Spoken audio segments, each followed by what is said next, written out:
so I just want to show you how I fill out my board here whenever we're doing bookwork. We are working off of the Milady the Green Book, and they're going to do, let's say, chapter 7. So we have the review questions and the chapter glossary. Okay. So on my board, I do place that information down. So they're working on chapter 7. So I always write down the chapter. I don't have the best handwriting in the world, by the way.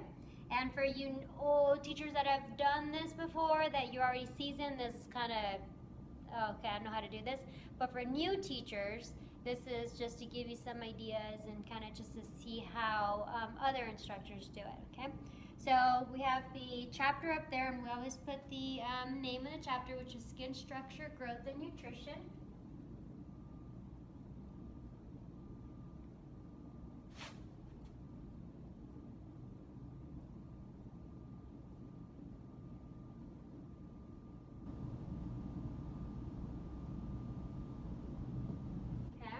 I always want to make sure to put the page number on there so the students know where to go. So I typically just do the beginning page. Some teachers like to add the second page.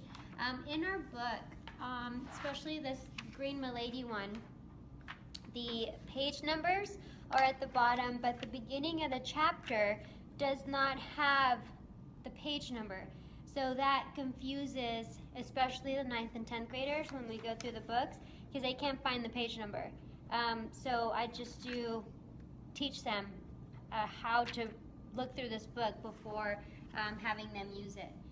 So that chapter 7 is going to start on 154. Okay, you can do 2 on whatever the last page is if you choose to, but if not, you just leave it as so. And then I have the assignment, and so the assignment would be the questions and the vocabulary words. So at the back of the chapter of each book, so this is the back of the chapter, and you're going to find all of the vocabulary words and the questions. So this one has a lot. So you can either choose, depending on your grade level, they can answer the questions through the book, or you can have them, let's say if they're freshmen, I don't necessarily have them answer the questions all the time. I have them do the vocabulary. For sure, if nothing else, the vocabulary. Because today, let's say today, Monday, they do the vocabulary. Tomorrow, Tuesday, I will go through and cover all the questions in my theory PowerPoint or Prezi or the Milady PowerPoints that we are able to use, okay? So however you choose to structure it is up to you. Now I only have 45 minutes, so I have to pick one or the other. I don't have time to do both for the most part, especially on the big heavy chapters. But if you have a block period, then you have plenty of time to have your students do the questions and the vocabulary words. Okay, so then there are, let's see here. So then what I like to do is I like to count the vocabulary words.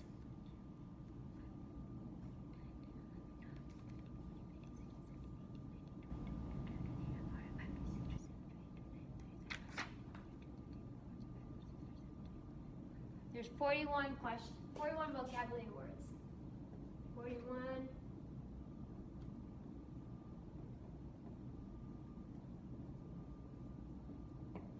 Okay, so that's what they're learning today. They're learning the vocabulary words getting introduced to them for chapter 7. Okay. Once we move on to tomorrow, when we start theory, then they will already have an understanding of those vocabulary words as we're using them in class.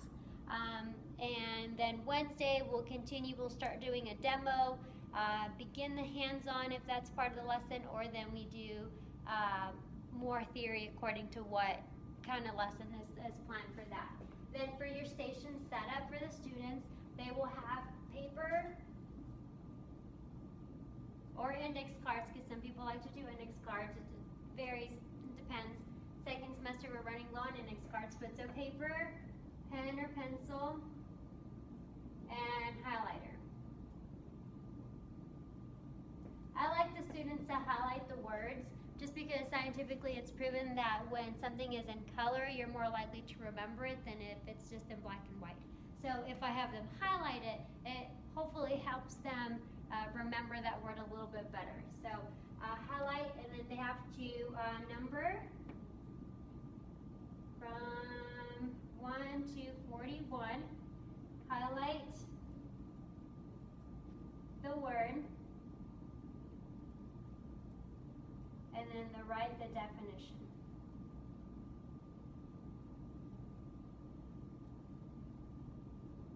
Okay, that is what they have to do.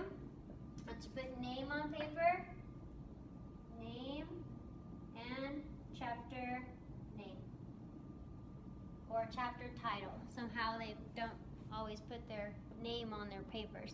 And so this will be up here. The students will come in. When students come in, they see this board, and their journals are placed underneath. And these are big milk crates. They're the double. Okay, so I put the class period here in the front. I need to laminate these, but I put these in front, here in the front, the second semester. The first semester I didn't do it, but second semester I'm doing it this semester, this go around. And they're gonna put their journals in here, and so it's a nice, neat, sturdy way to put their journals in the classroom, and then they can't say, I forgot it, I don't have it, I left it at home. No, it's here in the classroom. They pick up their journal, they can do their vocabulary and the questions that's in the journal. I do have some YouTube videos on how to do this particular board and this layout. I also have some videos on how I do my journals for the students and how we lay those things out. So if you're interested, check them out. Don't forget to give this video a thumbs up. Good luck with your student boards, and we'll see you soon.